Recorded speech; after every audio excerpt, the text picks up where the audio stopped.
Ikanapulog 5 nga semana sa tuig. Pagbasa gikan sa Santos nga Ebanghelyo, sumala ni San Mateo.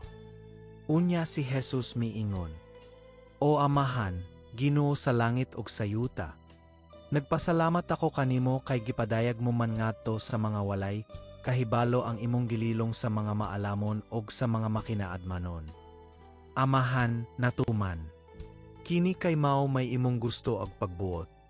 Ang akong amahan naghatag kanako sa tanang butang.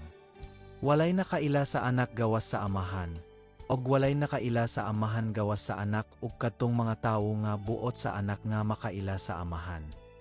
Ang Ebanghelyo sa Ginoo. Dagon ikaw o Kristo.